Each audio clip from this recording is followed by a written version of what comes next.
Thank you everybody for coming to hear me and Jamie talk. So my name's Dr. Nicola Lindson.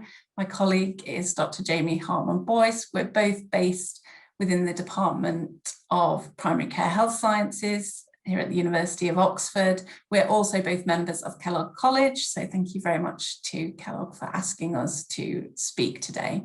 So the subject of our talk is nicotine, and whether it's the way in and out of nicotine addiction.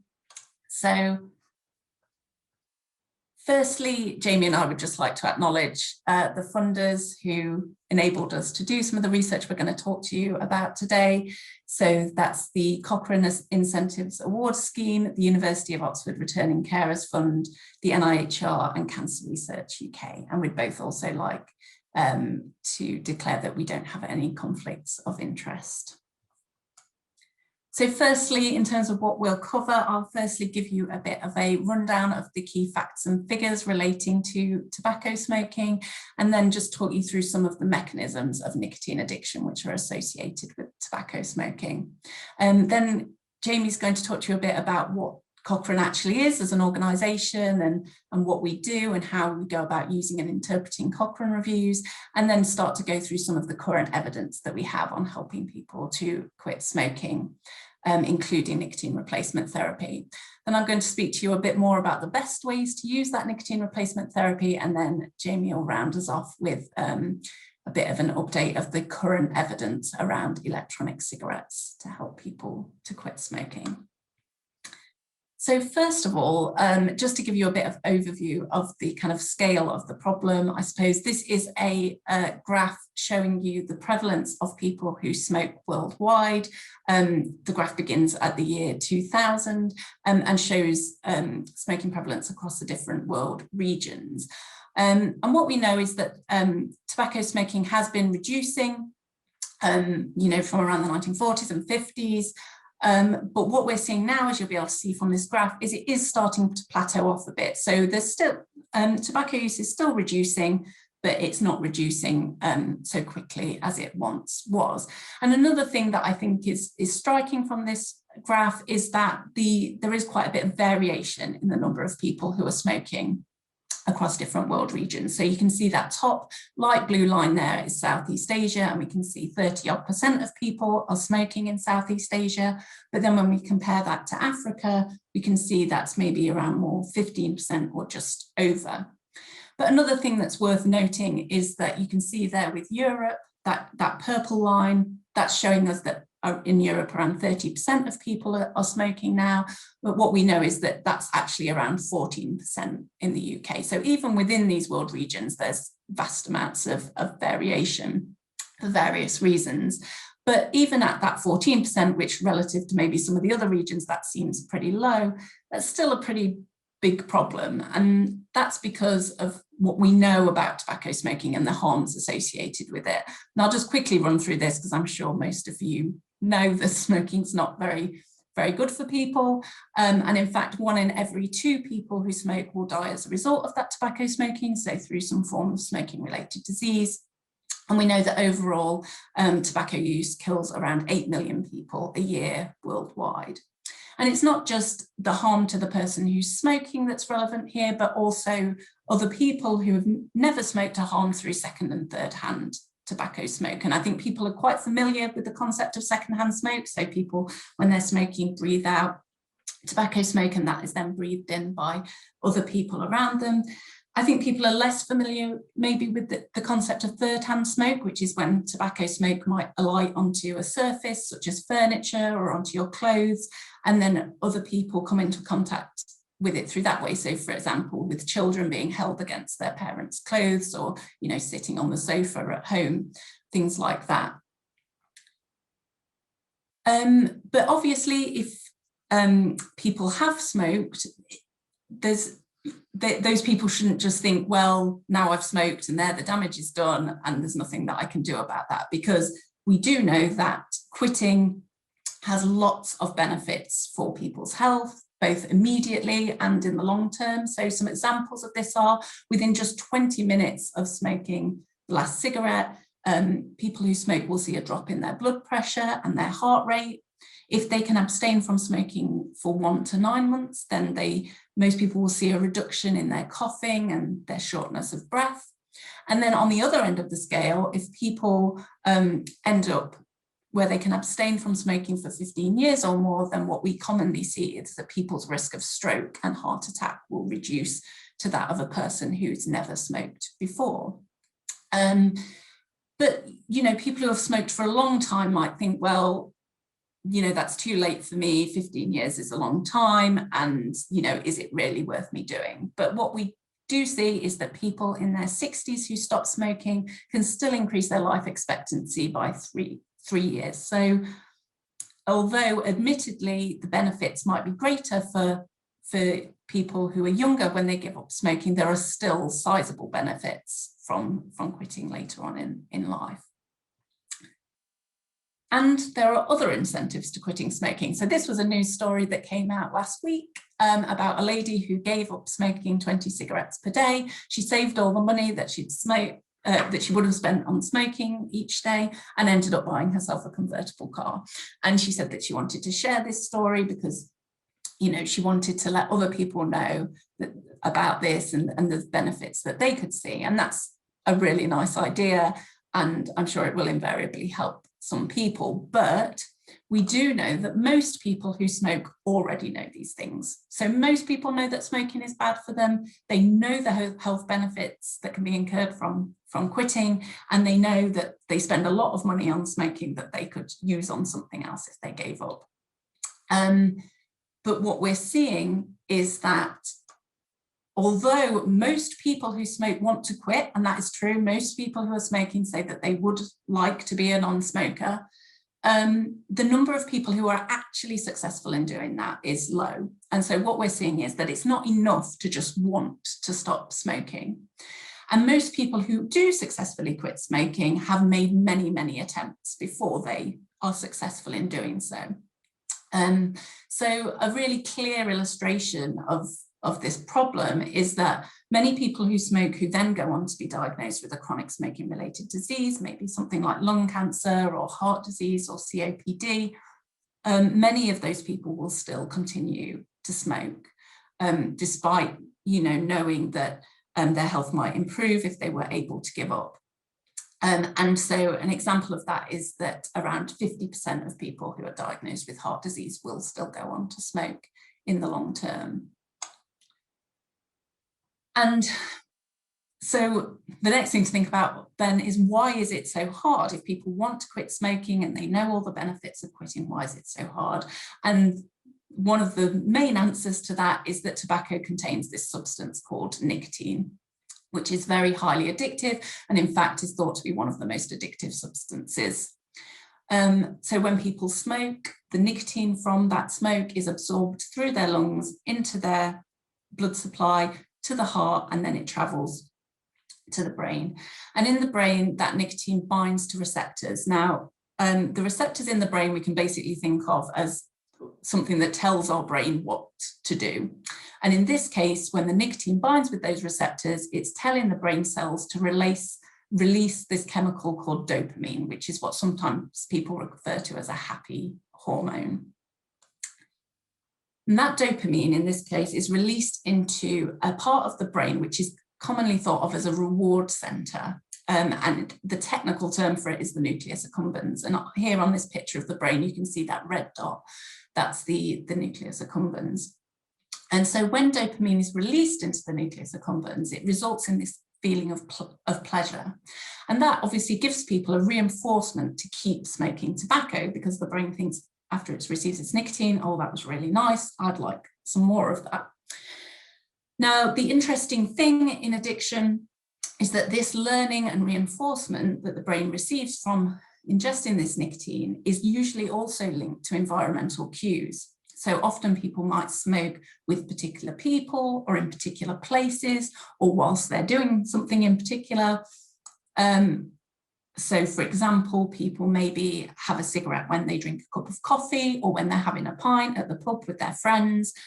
And it just means that that smoking is then associated with those stimuli. So in the future, if a person is trying to stop themselves from smoking, if they're then in a situation where they're drinking a cup of coffee, which probably isn't going to be that rare, or socializing at the pub with their friends, they're going to feel that urge then to smoke, because that behavior has been reinforced in line with those stimuli. Another reason that this relationship between nicotine and the brain makes quitting smoking difficult is that regular smoking actually leads to changes in the brain, where the brain gets used to receiving this nicotine. And what happens is this then leads to a reduction in the amount of dopamine that the brain releases. So the brain then is really wanting more nicotine to still get that pleasurable reaction that it felt when the person first started smoking. And what this means is that when people go without smoking, or even just between their regular cigarettes, the brain starts to think, well, I want some more of that nicotine, and the person starts to feel these urges to smoke. And what they also start to feel is these kind of not very nice withdrawal symptoms. So symptoms such as irritability, restlessness, difficulty concentrating, anxiety, hunger, and sleep disturbances, and various other ones. So, as I say, the kind of nicotine relationship is working in that it makes people feel good receiving this nicotine, which is what we call positive reinforcement. But it also provides negative reinforcement, what we call negative reinforcement. So when people then do have a cigarette, all those nasty urges and withdrawal symptoms disappear. And so that's also reinforcing that smoking behavior, because it makes the person feel good, but it also takes away all those horrible things that they've been feeling. However, if a person can remain abstinent for a prolonged period of time, then what the good news is that those unpleasant urges and withdrawal symptoms will reduce over time, and it will get easier and not feel quite so bad. And so this has basically been the key challenge for tobacco research and tobacco addiction treatment for a long, long time. That basically what we want to do is find ways to get people through that first bit of their quit attempt, when their urges to smoke are the greatest and they've got the greatest cravings. And that's because most people will relapse back to smoking during that time right at the beginning, when those urges and withdrawal are the worst. And this graph, I think, really nicely illustrates that. So you can see down the left-hand side, we've got percentage abstinent, and along the bottom, we've got the days since quit attempt. And this data all comes from 8 studies where on that day 0 that you can see on the graph, 100% of people had quit. So on that day, all the people had made their quit attempt. Now, what you can see here is that very quickly you see a drop off, and this is called the relapse curve. So in those first few days, even after that day 0, lots of people go back to smoking. So the number of people who are abstinent has just gone down massively. And what I know from looking at the paper more closely is that over those 8 studies, most people returned to smoking within only 8 days. And, you know, just by looking a bit closer at the graph, if we can see certainly at probably around 30 days, the number of people relapsing kind of plateaus off. So if people can get past that initial time period, actually the chances of them being abstinent for a longer period of time are much higher. And we know that particularly around the 6-month mark, if people have managed to stay quit for that long, then they've got a really good chance of making it as a non-smoker in the long term. So now I'm just going to hand you over to Jamie so she can tell you a bit more about the research that's been done looking at this problem. So I'll just stop sharing my screen and hand over to Jamie.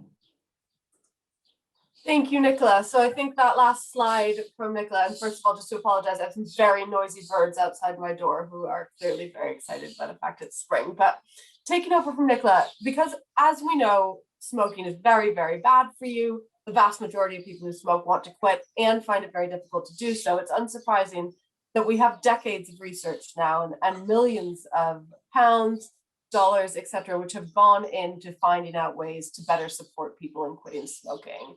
And what Nicola and I do in the Cochrane Tobacco Addiction Group is we bring this literature together and try to make sense of it. So for those of you who aren't familiar with it, Cochrane is a global nonprofit. And what we do is we gather evidence in systematic reviews. And the aim of doing this is to bring together all of the studies in a particular area, assess them according to a really rigorous framework, which isn't just trying to see what they've showed, but also how much we can trust those studies, if there are any flaws with them, and bring them together in one often quite large document called a Cochrane Review, which are broadly considered kind of the gold standard of evidence synthesis, so that people making healthcare decisions, whether they be patients, carers, healthcare providers, in our case, often our reviews are used by policymakers and guideline developers, when they're making those decisions, they have the best available evidence to hand. So Cochrane itself is split into a number of subject-specific review groups across the world. And the Cochrane Tobacco Addiction Group, which Nicola and I worked for, was established back in 1996. We have over 90 reviews of evidence on tobacco addiction. Most of those are on ways to help people quit smoking, but some of them are also on things like preventing smoking uptake. And we manage a team of almost 500 authors who are people throughout the world interested in the research on tobacco addiction. Our reviews contribute to guidance worldwide, and we have a team that works on these things pretty much day in and day out. So you might recognize at least some of those faces from this talk, but that's the core Cochrane Tobacco Addiction Group. And we're also supported by a group of editors across the world who make sure essentially that what we're doing and the way we're interpreting the data is making sense and is following those really strict guidelines. Now, Cochrane Reviews pretty enormous undertakings, particularly when there's a lot of studies in an area. And because the aim is to be really thorough and transparent, they can be incredibly long. So they can run on to 200 odd pages. The good news is that there are also many more digestible forms of Cochrane Reviews to access. So all Cochrane Reviews now have plain language summaries, which are reporting the main information in a way that hopefully has less jargon. And then there are also tables and abstracts that are there to help people quickly assimilate the information. Cochrane Reviews are free to access in the UK and in other parts of the world as well. And so if you are interested in an intervention, whether it be something to help you quit smoking or a cancer treatment, etc., chances are there's a Cochrane Review on it that you might be able to look to. And if you're looking at a Cochrane Review and you don't have time to read all 200 pages of whatever Nicola and I have slaved over, I think there are a few key things you really want to be thinking about if you're thinking about a healthcare intervention or a treatment to help you quit smoking. One is the number of studies. So as a rule of thumb, studies we have, if they're all showing the same thing, the more confident we can be that what they're showing is the truth. Same goes there for the number of participants. So again, as a rule of thumb, the bigger the study, the more what they're finding is likely to be true rather than due to chance, for example. When we do our Cochrane Reviews, we always think about two things when we think about healthcare interventions. One of those is evidence of benefit. So in the case of something to help people quit smoking, how many people quit smoking and people receiving this intervention? How does that compare to people who aren't receiving the intervention? But we also, of course, need to be concerned about evidence of harm. So most healthcare interventions, and particularly ones that involve pharmacotherapy, will have some associated side effects, some possible harms. And in the cases of the medications that we use every day, it's not that they don't have any harms, it's that their benefits are judged to outweigh those. So what we do when we look at interventions is we're always balancing the benefits and harms. And another thing we do in our Cochrane Reviews is we evaluate the certainty of the evidence. So we use a framework that helps us say, how certain are we in the findings that we're presenting here? And that can range from high certainty, which means we're really quite certain in what we're presenting, and we don't think that new studies would change that finding in any meaningful way, to very low certainty, which means a new study could come out tomorrow and completely change what we think about a healthcare intervention. So for the next couple of minutes, I'm going to go through some of the most common ways to quit smoking and the Cochrane evidence that we have on those.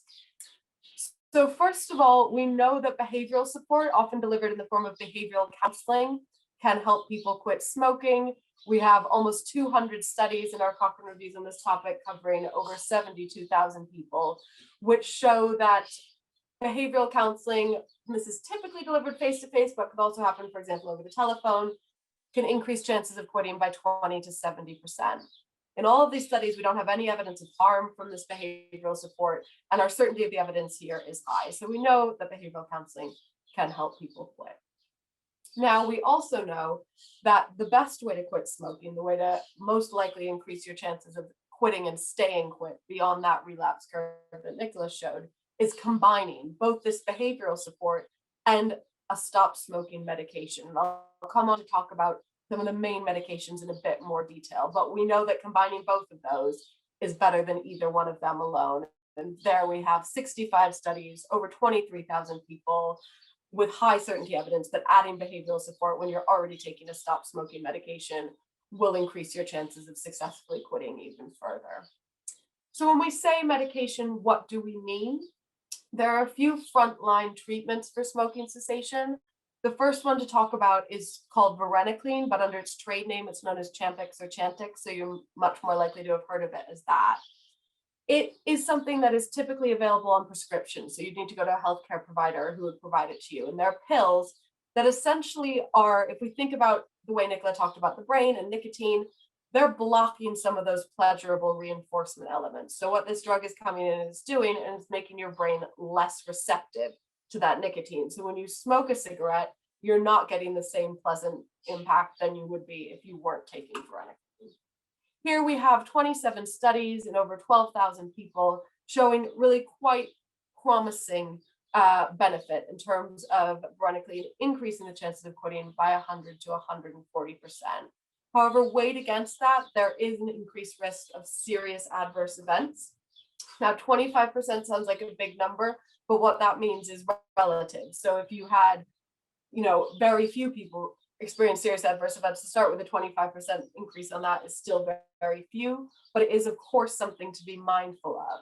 The reason why this medication is available, despite the fact that it can cause these serious adverse events, is that we know in people who smoke long-term, smoking is going to cause one of two of them to die of a smoking-related disease. So in comparison, being on Varenicline for a short amount of time to get you to quit smoking forever is definitely a benefit outweighing the harm. But that's why Varenicline is something that you really want to take with a healthcare provider having prescribed it to you. And there we have high certainty evidence, both of the benefit and of the potential increase in harms.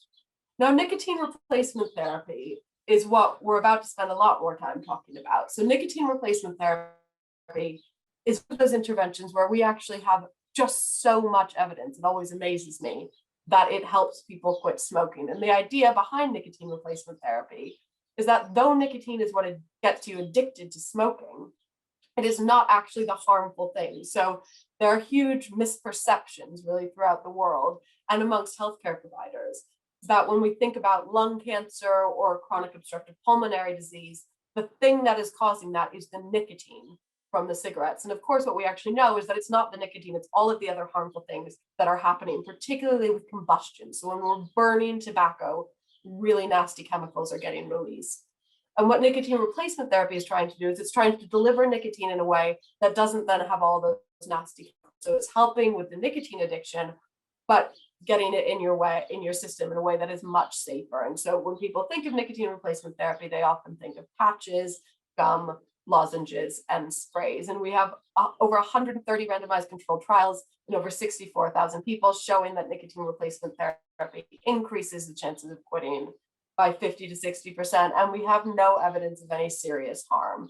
So the most common side effect for nicotine replacement therapy is irritation at the site. So what we mean by that is if you're wearing a patch, you might have some redness, itching on your arm. If you're having a lozenge, it might make your mouth feel a bit funny.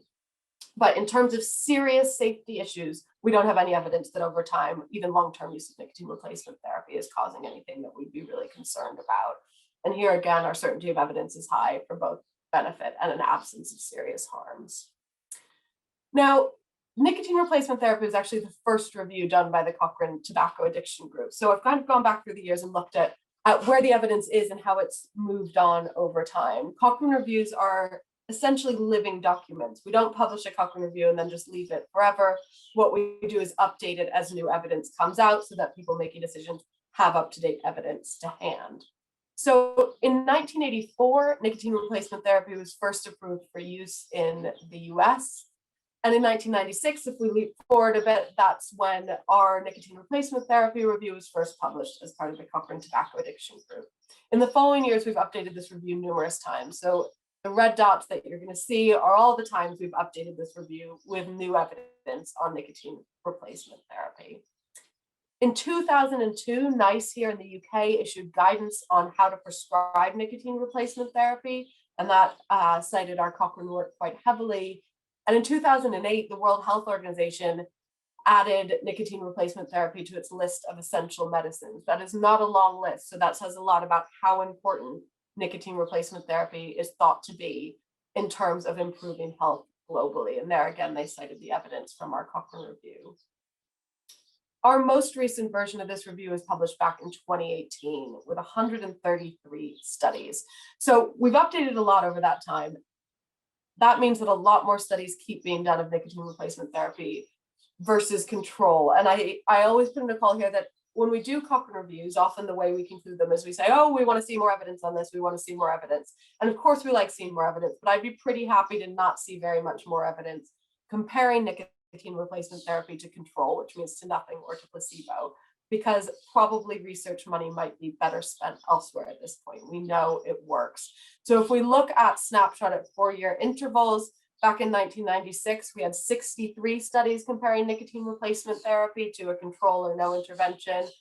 2018, that had more than doubled. We had 133 studies, but in terms of our effect estimate, it's actually remained really stable over time. So all of these new studies still give us a number of nicotine replacement therapy increasing chances of quitting in the range of 50 to 70%. So we know that for sure.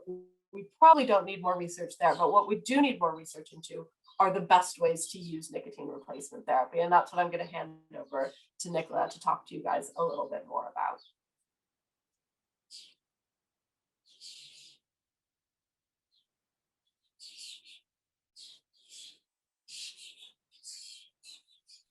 Just unmute myself. Okay, thank you, Jamie. So yeah, as Jamie says, what we really need more evidence on is the best ways to use nicotine replacement therapy. And as a result, we did a review that was published in April 2019, where our aim was to determine the effectiveness and safety of different forms, deliveries, doses, durations, and schedules of nicotine replacement therapy to help people to quit smoking. And what we found were kind of 3 main messages, I think, that came out of it that might influence how people should use nicotine replacement therapy. So the first one of our findings was that it's probably most beneficial to use 2 forms of nicotine replacement therapy rather than 1. So basically there are multiple forms of NRT. There are skin patches, but there are also what we call fast-acting forms of NRT. So that's things like chewing gum, nasal and oral sprays, inhalators, and lozenges. And what our review found was high certainty evidence that using a patch whilst also using another form of this fast-acting NRT, such as patch, increased quit rates. And the reason for that is, and the rationale in terms of what I talked about earlier to do with the brain mechanisms around this, is that the patch probably works by providing consistent baseline nicotine levels, so that generally that to some extent helps to keep some of those cravings and withdrawal symptoms away. However, where cravings do arise and these unpleasant withdrawal symptoms, people can then use the fast-acting forms to kind of deal with those as and when they occur.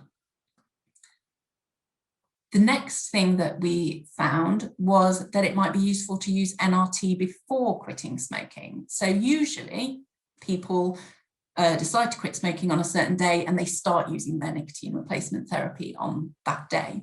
But what this review found was moderate certainty evidence that using nicotine replacement therapy before as well as after the quit day, so this is something that we often call nicotine preloading, might help more people to quit successfully than if they just use it after the quit day. And thinking again about the rationale for that in terms of those brain mechanisms, that's that if somebody is still smoking and then they start to use, for example, a nicotine patch, then when they go to have a cigarette, their brain receptors are already filled up with that nicotine from the patch. And so when they go to smoke the cigarette, they don't suddenly have that burst of nicotine, and so that the pleasurable kind of reaction to that. And so what actually might happen is that that association between smoking and feeling good might have broken down by the time the person actually gets to quitting smoking altogether and stopping smoking altogether, and it might make that transition a little bit easier. So the kind of third thing we found, which is probably the most obvious finding, I would say, is that using higher doses of nicotine replacement therapy is probably better than using lower doses. So some types of NRT release more nicotine than others. For example, there are 21 and 25 milligram patches, but there are also 14 and 15 milligram patches. And what we found was moderate certainty evidence that people are probably more likely to quit if they use 21 or 25 milligram patches in relation to those 14 or 15 milligram patches. We also found some evidence that people who quit using 4 milligram, or people who try and stop using 4 milligram gum, are more likely to be successful than people who tried to quit using 2 milligram gum. And there was some preliminary evidence from subgroup analysis that that might be most useful using the higher doses in people who smoke more. So for example, over 20 cigarettes per day. And obviously the kind of mechanisms behind that are probably a lot more obvious, that if there's more nicotine there in the brain, then your receptors are more likely to be filled up with that nicotine, and there you're less likely to have those urges and withdrawal symptoms. So finally, just to talk to you a little bit about safety, because we always try and look at that in any of our reviews. Unfortunately, in this particular review, looking at the different forms of nicotine replacement therapy, not many studies actually reported on safety.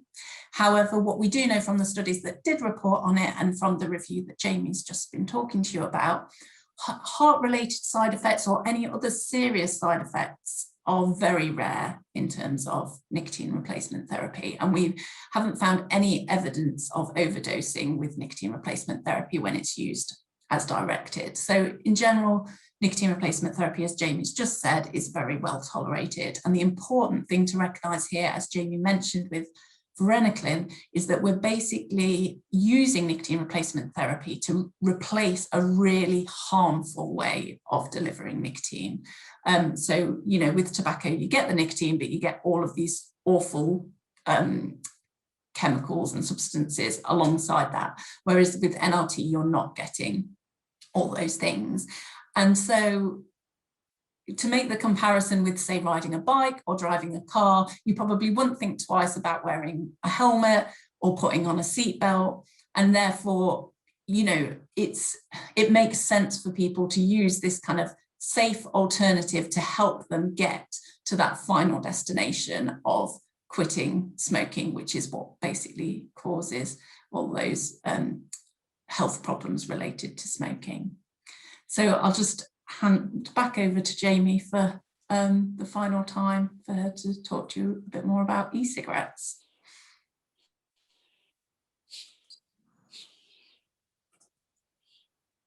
Great, thanks, Nicola.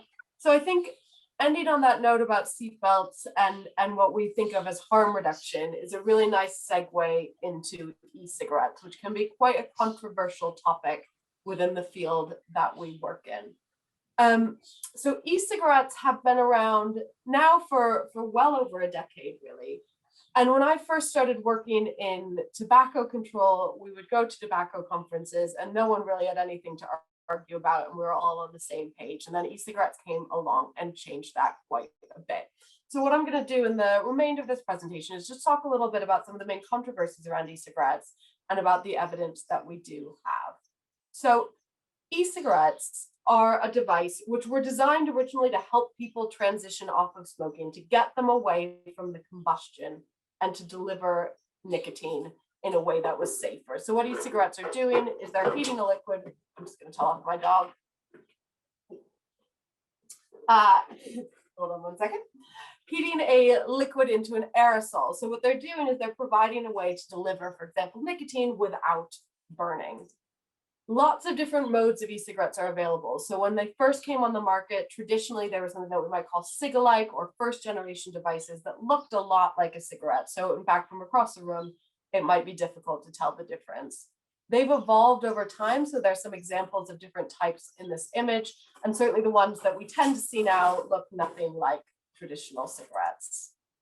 The e-liquid or juice is stored in either a disposable or refillable cartridge or a reservoir, and that again depends on the type of device. And some of these people can change the liquid, some of it they can't make any changes to it.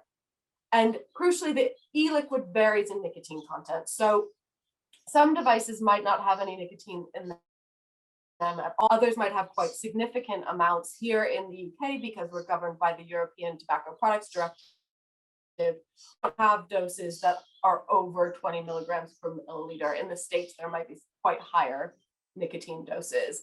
And it's also worth saying that e-cigarettes, so for the rest of this presentation, I'm going to be talking about e-cigarettes with nicotine. That's certainly what we're talking about when we think about them as a way to help people quit smoking. But there are a lot of concerns about e-cigarettes being used to deliver other things. So some of you might be familiar a couple of years ago with a big scare in the US that came out around e-cigarettes. It was referred to as Ebola, so it was a lung injury that was associated with e-cigarette use. And over time, it became clear that that was really being driven not by nicotine-containing e-cigarettes that you might buy in a shop, but by products that deliver THC, so the active ingredient in marijuana, and particularly by an additive that's used in that called vitamin E acetate, which certainly is not in regulated e-cigarettes within the EU, because there was every reason to suspect even before that if you were vaping something with vitamin E acetate, that would very well damage your lungs. So e-cigarettes users are sometimes described as vapors. E-cigarette use is vaping, but the terminology is evolving constantly. So we have colleagues at UCL who are trying to get us all on the same page in terms of the way that we talk about e-cigarettes, but I'd say we aren't quite there yet. Now, researchers really can't agree when it comes to e-cigarettes, and it makes it a really interesting area to work in as a scientist, but it can also be a really frustrating area to work in for that reason. So, for example, this was just taking some things off of Twitter that I've seen over the years, thinking about mixed messaging. This is a leading tobacco control professor in the US saying we need to make sure that people who smoke don't turn to e-cigarettes because it makes it harder to quit. Using an e-cigarette and smoking is more dangerous than just smoking. Then we have Linda Bald, a prominent tobacco control professor up in Edinburgh, finding that a study she has been listening to shows a significant risk reduction from vaping in people who've switched from smoking. Martin Dockrell, who works on tobacco control in Public Health England and has really been a key figure in supporting people who smoke transitioning to e-cigarettes, saying that actually there's no vaping epidemic, which is often discussed. Robert West commenting on something from the World Health Organization. So Robert West is a professor at UCL. The World Health Organization had come out saying e-cigarettes were harmful to health and not safe, particularly risky when used by adolescents, that they damaged young people's brains, etc. And Robert West called this propaganda coming from the World Health Organization. So as someone who smokes and is seeing this evidence, and even as a scientist, when you're seeing these communications, what does that leave us? What are we thinking? How do we communicate our messages? And what is actually going on? Why can't people agree when it comes to e-cigarettes? After years of being involved in these conversations, I think it ultimately boils down to a few key points. So the first concern, understandably, is about safety. And it's worth saying that expert consensus on e-cigarettes is that they are not risk-free, but they are considerably safer than traditional cigarettes. So risk exists on a spectrum. It's very rare that you find something that is 100% deadly or 100% safe. And e-cigarettes are somewhere on that spectrum and are safer than cigarettes. But that as a message is a difficult one, it turns out, to deliver. So the Center for Disease Control put this out. It's not that you can buy a new brain, which is quite an alarming message. Here in the UK, Cancer Research UK put out an infographic saying that the evidence so far shows e-cigarettes are far safer than smoking. And Public Health England a couple of years ago put out a figure that e-cigarettes were at least 95% less harmful than cigarettes. And I think another challenge in communicating this is that, as I showed with that slide with all those different types of e-cigarettes, and there are so many different things you can put in your e-cigarettes, what does that mean? It's not like we can easily say this e-cigarette comes with this risk, but that one comes with that risk. You know, the research is still developing as the technology itself does. But I think we need to posit that uncertainty around e-cigarettes against our absolute certainty about the harms of smoking. World Health Organization, who many people look to for leadership on topics like this, when asked if e-cigarettes were more dangerous than regular cigarettes, said it depended on a range of factors, but we know that they pose clear health risks and are by no means safe. So that's a major concern. Another major concern is whether they cause more kids to smoke. So there's real worry that kids who use e-cigarettes, who might not have otherwise smoked, might be led to smoke because of e-cigarettes. And obviously that would be a public health disaster. We don't want more kids taking up smoking. And what's often used to support this line of argument is that we have lots of studies that show that kids who use e-cigarettes are more likely to smoke. But what is very difficult to tease out from that is causality. Would those kids have ended up smoking anyways? And so what I think we need to do here is triangulate data and think logically, if what e-cigarettes are doing is driving more kids to start smoking, then we should see that in the data. We should see an uptick in youth smoking that is happening around the time that e-cigarettes are being introduced to market or being more commonly used. And so far the data aren't showing that, but that's something that we're hoping to address in a new Cochrane review that will be starting shortly. There's another question. So even if kids don't go on to smoke, what if they're vaping and they wouldn't have smoked ever? What's happening there? And that question is obviously very much tied into questions of harm. So if vaping is causing a lot of harm in kids who wouldn't otherwise be vaping, what does that mean? I think, of course, that's something that's really important to look into. But I also think that often in the conversations around e-cigarettes, they are framed as, okay, are we protecting the kids from vaping or are we helping the adults quit smoking? We can't do both. We either have to protect the kids or protect the adults. And often because of the way that we work as a society, it feels like, well, of course we'll protect the kids. But I think as Nicola touched on in her first section, we need to also remember when we talk about this and we think about protecting kids, that kids are really, really badly affected by smoking. Kids smoke, but also the people around them smoking can harm the health of those kids. And all of the evidence we have so far suggests that secondhand vapor is not a major health concern, certainly when we compare it to something like secondhand smoke. So again, this is somewhere where I think we could be having more nuanced conversations and maybe we're not quite there yet. But finally, and what we look at in our review on e-cigarettes is whether or not e-cigarettes help adults quit smoking. If they don't help adults stop smoking, then we shouldn't have them. They're not doing any good.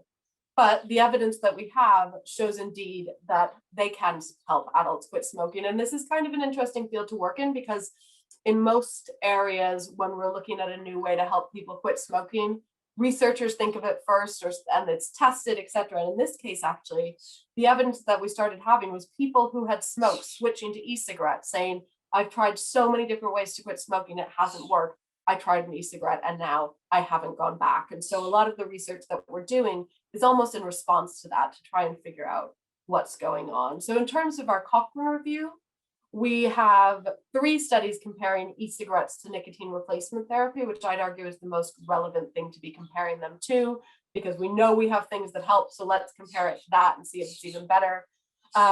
In just under 1,500 participants, we find that they do increase the chances of quitting compared to nicotine replacement therapy, by 25 to 125%.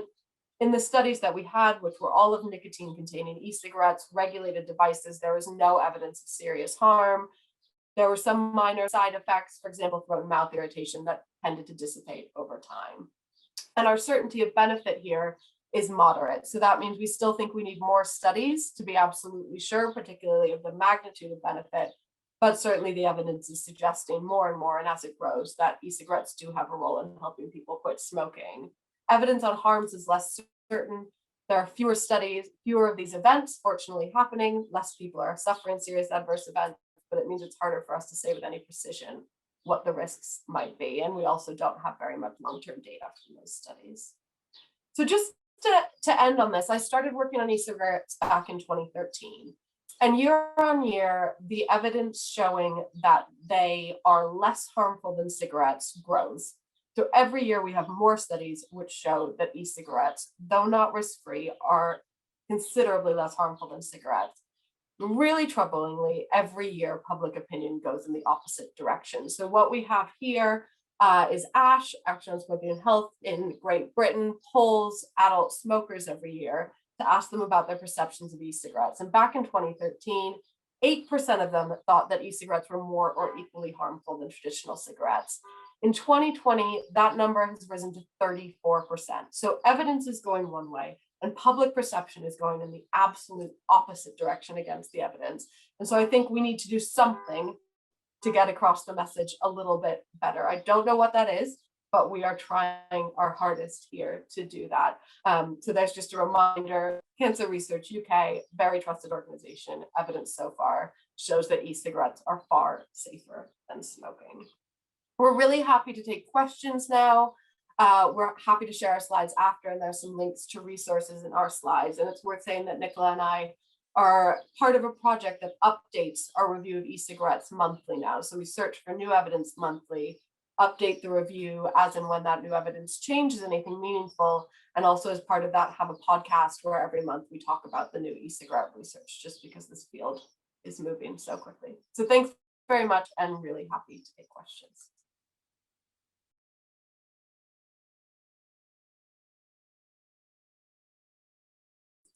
I don't know if people want to put them in the chat or just jump in.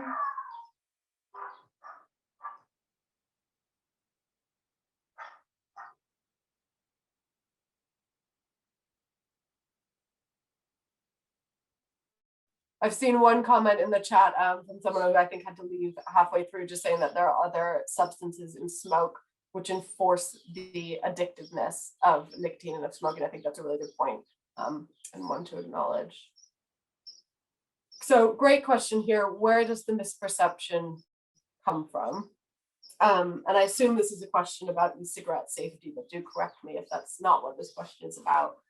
So I think it comes from a number of places. I think, we've seen those examples of health organizations and scientists saying conflicting things. And I think a lot of that concern that from the public health community is particularly around young people and the very valid risks that e-cigarettes might pose to that group.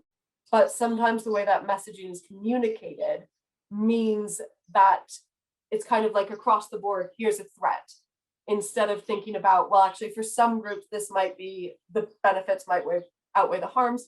In other groups, it's different. But I also think that media coverage, particularly of EVOLI, which is that vaping-related lung injury that happened in the United States a couple of years ago, being linked to vitamin E acetate. We do have some research conducted by colleagues at UCL who found that really had a big role in public perception around e-cigarettes. If someone who smokes tragically dies from a smoking-related disease, that is typically not covered in the news. If someone who vapes and they're young, dies or has a serious lung injury from an e-cigarette, that will be amplified in the media. And I think when that first started happening, no one knew why, no one knew what it was about the e-cigarettes or the devices that was causing this. So there was genuine concern and panic. And as we learned over time that actually it was linked to THC, it was linked to this particular thing called vitamin E acetate, which is basically put into e-cigarette liquid to make it look like it contains THC or more THC than it does. So it's a way essentially for like unregulated THC products to get sold because people look at it and think, oh, this is more potent than it actually is. And it didn't seem to get communicated and didn't seem to get as much coverage. So we had the kind of alarm and we don't know what's happening. And then that, oh, actually we do now know what's happening and we can control this, didn't perhaps the headlines in the same way. Nicola, do you want me to read out the questions and you try and answer them? I can have a go. So next up from James, does our research cover other reduced risk products like heated tobacco? And is there much evidence regarding the impact of these products on quitting and on health outcomes? So we've actually got a heated tobacco review in progress, which Jamie's actually, although you're not leading it, you're an author on it, aren't you, Jamie? So I suppose for us, the kind of jury's out on that because we haven't got to the stage yet. I think we're just at the stage where we finished searching for the literature. We know which studies are going to be included in the review, but it hasn't all been analysed and written up yet. So there's not too much we can say on that. We have another review on harm reduction, which looks not necessarily at using these products for quitting smoking, but for potentially reducing the amount people smoke. And that includes some studies of snus, which for those of you that may not know is a smokeless tobacco product, but not very much evidence actually. And we have thought about looking at that in potentially a more useful way in the future. So at the minute, from the perspective of Cochrane, we don't have a lot of conclusive evidence there, but it is something that we're hoping to work on more in the future. Do you have anything to add to that, Jamie? Mainly just agreeing with that and saying, though we don't have the Cochrane evidence yet, and I can't say anything about it, what the general thought is around heated not burn products are that, again, they're probably somewhere on that spectrum of risk. And the evidence that I've seen so far and heard discussed so far suggests that they are probably, and by probably, I mean, we really don't have very much evidence, but if you had to put them on a spectrum now with the evidence we do have, potentially less safe than e-cigarettes and potentially less harmful than cigarettes. So again, somewhere on that spectrum of risk. Nicola, the next question is around dual use. So the question is, I have a question about dual use. Dr. Lindson convincingly say that NRTs prevent smokers from relapsing, e.g. through nicotine preloading. In the discussion about e-cigarettes, the possible transition period with both vaping and smoking is called dual use and is demonized. What are your thoughts on this topic? So I might pick up this, and then if you want to jump in, Nicola, you're very welcome to. So I think dual use really is spoken about, and particularly like maybe 5 years ago, spoken as a uniquely harmful thing, right? So, okay, while you're smoking, so you're getting all of those harms, and then you're piling e-cigarettes on top of it, which even if they're not as harmful, it's just extra harms kind of adding up.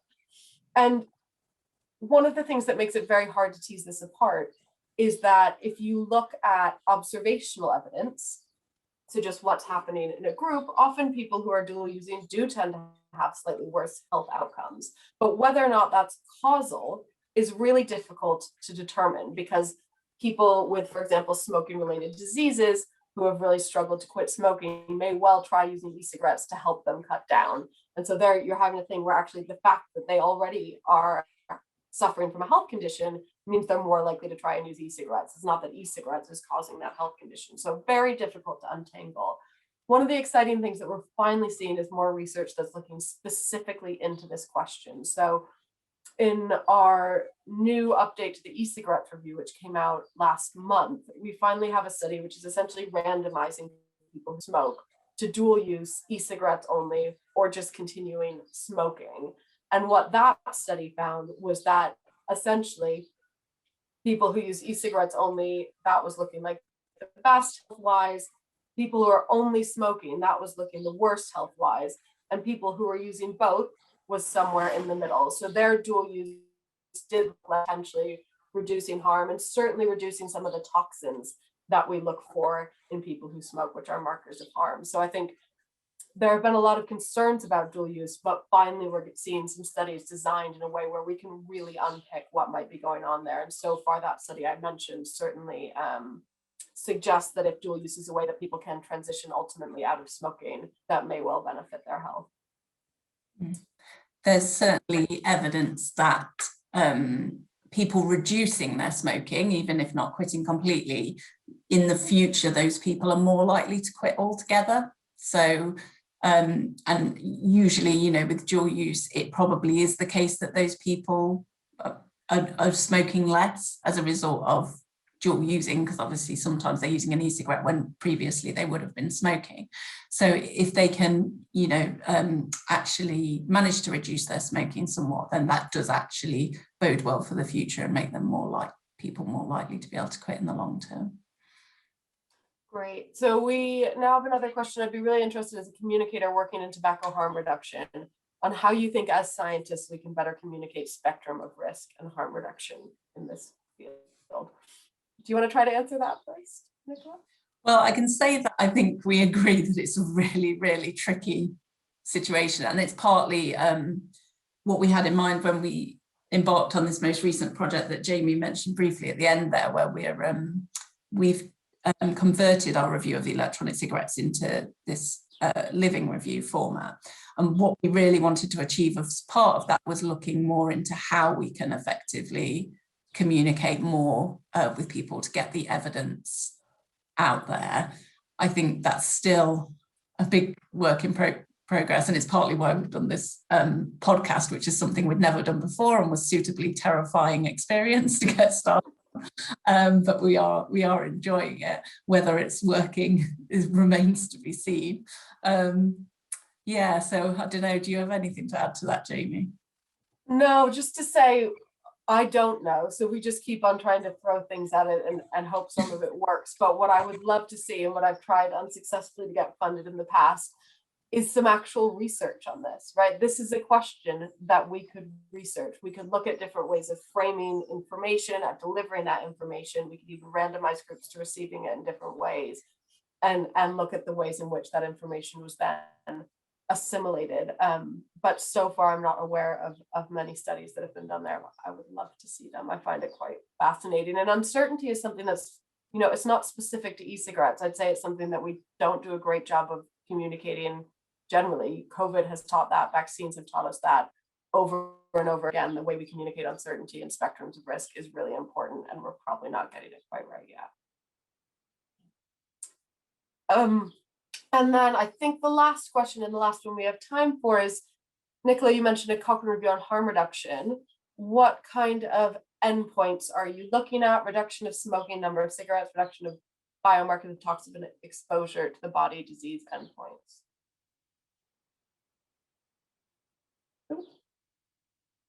I think we lost you, Nicola. You did for a minute. I don't know what happened.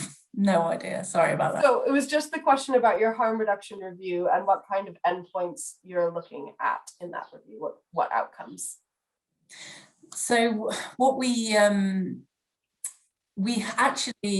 what we wanted to look at, I think, as primary outcomes was safety things and health outcomes, basically. And I think, if I remember correctly, I haven't worked on it for a while for full disclosure, but we were leaving that pretty broad in terms of any kind of health markers in there.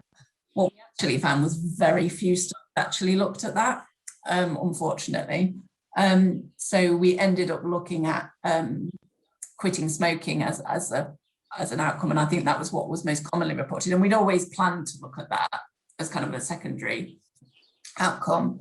But it is just that information on actual harm reduction, so the actual how it reduces the harms and it induces health benefits, that information just isn't there in the studies typically, which is a shame. But I think we also did look at reduction. And reduction is, as I say, a valid endpoint, because we do know that if people reduce, then they are more likely to quit in the future. But it would be nice to see more studies that look at harm reduction and actually look at the effects that, say, reducing smoking or using another form of tobacco, such as snus or heat not burn, what effects that has on health.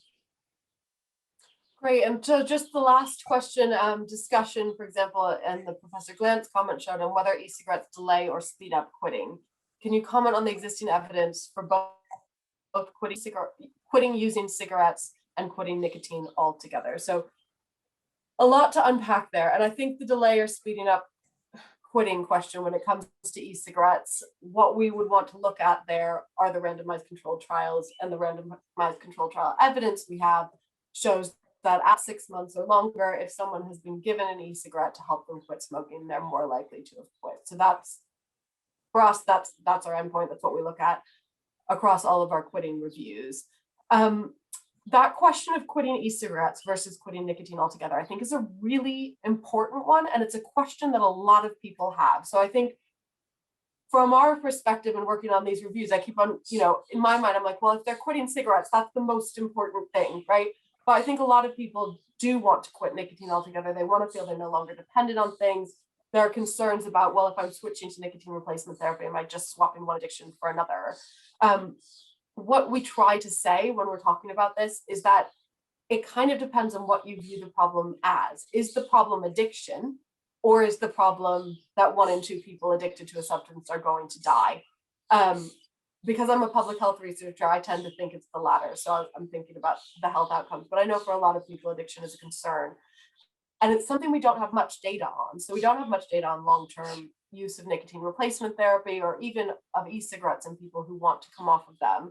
And it's something we want to be collecting more information on. So in our e-cigarette review moving forward, actually, we've just agreed that we're going to be collecting how many people are still using e-cigarettes at the end of the study, because we know that's something that people are interested in, but we don't have very much data there yet. And I think I might need to end us on that note. I think I speak for both Nicola and I when I say, if you want to follow up with questions that we haven't had a chance to answer, please do just get in touch with us either via email or Twitter. And thank you all so much for being here, and also for the really thoughtful and interesting questions that you've thrown our way. Thank you very much, everyone.